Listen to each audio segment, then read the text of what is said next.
How to survive a winter power outage when the grid's dead, your heater's a useless metal box, and hypothermia is counting down the hours. The power's out. The house is already cold. Your breath fogs in the living room.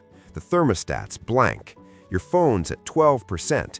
Outside, the snow's piling up, and inside, the temperature's dropping 1 degree every hour. No heat, no light, no cavalry coming to save you. Just you, the cold, and the ticking clock of your core body temperature. Welcome to the winter blackout. Not a flicker, not a brownout, a full, frozen, multi-day collapse where the only thing between you and hypothermia is what you know and what you can scavenge. No worries, we're turning your house into a survival bunker, your body into a furnace, and your trash into heat sources. First rule, forget the whole house. You're not heating 2,000 square feet, you're heating one room. Pick the smallest room in your house, bedroom, bathroom, closet if you're desperate. The smaller the space, the less heat you need to stay alive. Now seal it. Towels under the door, duct tape around the window frames, plastic sheeting if you've got it, garbage bags if you don't. You're building a thermal capsule, a warm room, your survival pod. The science? Heat loss. Every crack, every gap, every inch of exposed window is bleeding warmth into the void. You're not trying to stay comfortable, you're trying to stay alive. And that means trapping every BTU of body heat, every breath of warm air, every scrap of thermal energy inside one sealed space.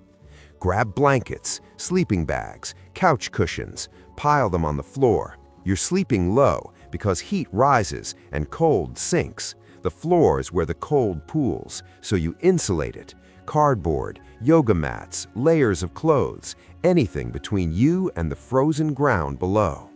If you've got a tent, set it up inside the room. Yes, inside. A tent inside a sealed room creates a second thermal layer. It's a survival trick used by Arctic explorers and people who've lost power in January and lived to tell about it. The tent traps your body heat. The room traps the tent's heat. You're building a Russian nesting doll of warmth. Second rule, your body is a furnace. Fuel it. You're a biological heater. Metabolism burns calories and produces heat. When cold, your body burns fuel fast. Shivering triples caloric burn. So eat, not salads, calories, fat, protein, carbs, dense food. Peanut butter from the jar, panned chili, nuts, chocolate, jerky. Your body converts food into heat through thermogenesis. More food, more heat. It's about fuel. And drink, hot liquids if possible. Warm water, tea, coffee, soup.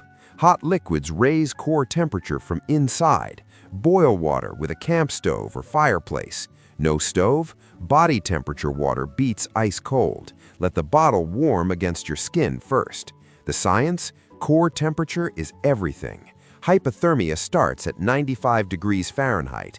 At 90 degrees, shivering stops. At 80 degrees, unconsciousness. At 80 degrees, your heart stops. Keep that core hot. Fuel is food. Water is warmth. Your body is the engine. Third rule, layer like your life depends on it, because it does. Forget fashion, you're layering for survival. Base layer wicks moisture from skin. Synthetic or wool, not cotton. Cotton traps sweat. Sweat is death. Wet skin loses heat 25 times faster. Next, insulation layer. Fleece, wool, down, anything trapping air. Air is insulation. More dead air space, more warmth. Outer layer, windproof, waterproof if possible, blocks drafts. Even a garbage bag works. Poke holes for head and arms. You look ridiculous, you don't have hypothermia. Protect extremities. Your body sacrifices fingers, toes, nose, ears to keep your core warm. 2 pairs of socks, gloves inside mittens, hat, scarf around face, hand warmers and gloves, boots, pockets. The science? Vasoconstriction. Blood vessels shrink to reduce heat loss from extremities. Why fingers go numb. Why frostbite starts at the edges. Insulate the edges. Trap heat before your body pulls it inward. Let's continue with fourth rule. Make heat any way you can. No power means no electric heater, but you've still got options. Dangerous options, desperate options, but options. Candles. And let's be clear, they're not for heat. They barely produce any. They're for morale, for light, for a tiny psychological boost. Group them together in a safe, non-flammable container, a metal pot, a ceramic dish. Never leave them unattended, and never, ever use them as a primary heat source. They're a last resort for light, not warmth. Body heat. Huddle, with family, with pets, with anyone. 2 bodies in a sleeping bag produce more heat than 2 bodies in separate bags. It's not romantic, it's thermodynamics. Hot water bottles. Boil water, pour it into a bottle, wrap it in a towel, stick it in your sleeping bag, against your core, between your thighs, at your feet. It's a portable heater that lasts for hours. Now the DIY heater, terracotta pots and candles. You've seen this online. Stack a small pot upside down over a candle. The clay absorbs and radiates heat. Look, it's not much, but in a sealed room, every single degree counts. Just don't burn your house down. Ventilation matters. Carbon monoxide is invisible and it is deadly. Which brings us to the propane heater. If you've got one, use it, but you crack a window. Propane burns oxygen and produces carbon monoxide. You need airflow. A 1-inch gap is enough. You're balancing warmth and breathable air. Too much ventilation, you freeze. Too little, you suffocate. The science? It's simple. Combustion produces heat, but it also produces CO2 and carbon monoxide. Your body needs oxygen. Your brain needs oxygen. So you ventilate, you monitor, you stay awake, you stay alive. 5th rule, protect your water. Frozen pipes mean no water, and no water means no drinking, no cooking, no hygiene, no survival. So you protect your pipes. Let your faucets drip. Moving water doesn't freeze as fast. Open the cabinet doors under your sinks to let what little warm air you have circulate around the pipes. If the power's been out for hours and the house is freezing cold, shut off the main water valve and drain the pipes. It's better to have no water than to have burst pipes flooding your house when the thaw comes. And store water now. Fill bathtubs, fill pots, fill every container you've got, because once the pipes freeze, you're done. And melting snow for water is a last resort. It takes forever and burns through precious fuel. The science on this? Water expands when it freezes. Pipes are rigid.